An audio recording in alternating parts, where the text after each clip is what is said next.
لگا رہتا ہے، محنت میں لگا رہتا ہے، اور وہ دنیا کی زندگی کے ایک ایک سانس کو قیمتی جانتا ہے کہ میں اپنی آخرت کے لیے کچھ بنا لوں۔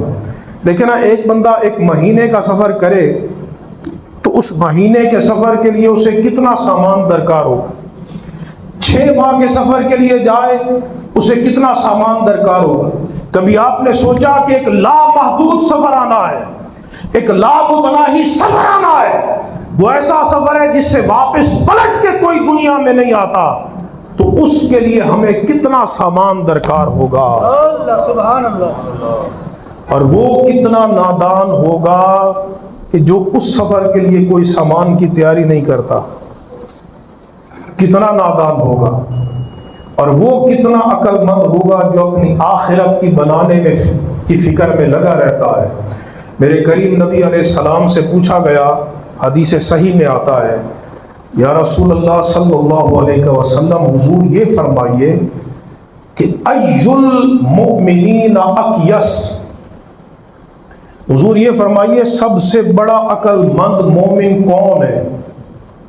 اب ہم اسے عقل مند سمجھتے ہیں جس نے دنیا کا بڑا خزانہ جمع کر لیا ہے، مال جمع کر لیا ہے، اس نے اپنی ساری زندگی جناب وہ کوٹھیاں بنا لی، کاریں بنا لی، زمینیں بنا لی، جائیدادیں بنا لی۔ ہم کہتے ہیں بڑا سیاڑا ہے، وہ فلانے دی اولاد بڑی سیاڑی نکلی جناب، اس بڑی دنیا بنا لی۔ یہ معیار مصطفیٰ جان رحمت کے نزدیک نہیں ہے۔ میرے آقا علیہ السلام نے کیا فرمایا؟ سب سے بڑا عقل مند مومن کون ہے؟ فرمایا کہ ای المؤمنین اکیس، یا رسول اللہ یہ بتائیے سارے مومنین میں سب سے عقل مند مومن کون ہے؟ تو میرے حضور نے فرمایا اکثرہم للموت ذکرا واحسنہم لما بعدہ استعدادا۔ فرمایا سب سے بڑا عقل مند مومن وہ ہے جو اپنی موت کو کثرت سے یاد کرتا ہے اور موت کے بعد والی زندگی کی تیاری میں لگا رہتا ہے۔ نعرہ رسالت، نعرہ تحقیق، نعرہ حیدری۔